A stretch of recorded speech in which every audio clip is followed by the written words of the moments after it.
Assalamualaikum warahmatullahi wabarakatuh. Perkenalkan, nama aku Desi Putri dari kelas 72. Aku akan menceritakan sebuah tokoh kemerdekaan Indonesia, yaitu Ratu Kalinyamat.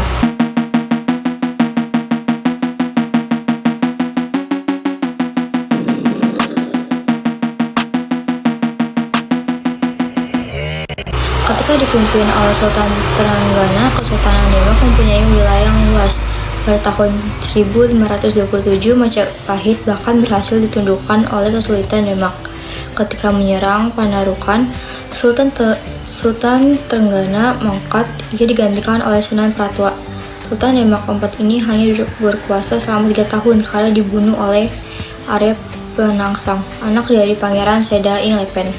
Hal ini terjadi karena didorong oleh rasa iri hati. Beberapa hari peninggalan Sunan Prawata, Ratu Kalinyamat beserta Pangeran Handiri suaminya datang ke Kasunan Kudus untuk meminta keadilan.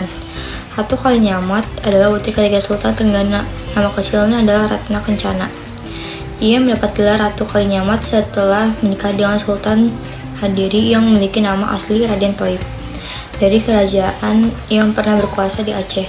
Bersama suaminya, ia tinggal di sebuah tempat bernama Kalinyamat sebagai pusat kekuasaan dengan wilayah mencapai Rembang dan Juwana.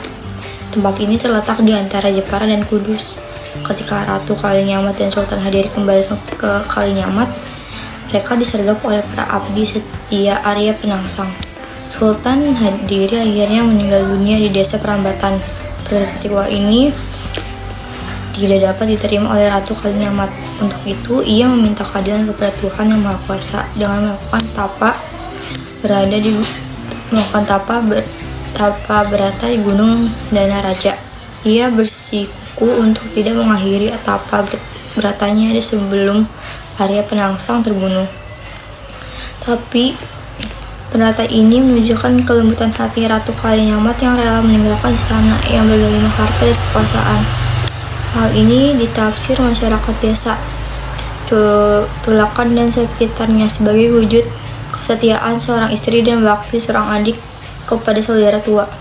Keinginan Ratu Kalinyamat akhirnya dipenuhi oleh Sultan Hadiwijaya, iparnya. Atas perintah Sultan Hadiwijaya, Sultan Wijaya berhasil melakukan Arya Penangsang di tepian Bengawan Solo.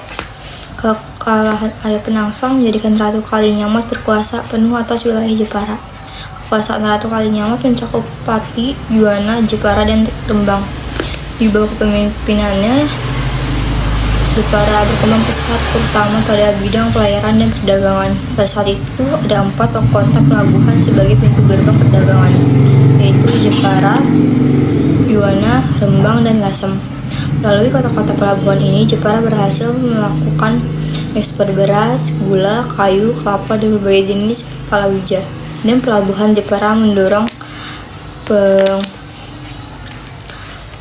penguasa dari wilayah lain seperti Maluku, Cirebon, Tuban, Johor, dan Banten untuk melakukan kerjasama dengan Jepara dalam hubungan dagang dan pelayaran ini. Ratu Kalinyamat menerapkan sistem komenda. Dengan sistem komenda, raja atau penguasa yang ada di wilayah pesisir dapat menanamkan modal pada kapal dari dalam maupun luar negeri yang akan berlayar untuk melaksanakan perdagangan dengan wilayah lain. Sekian dari saya. Wassalamualaikum warahmatullahi wabarakatuh.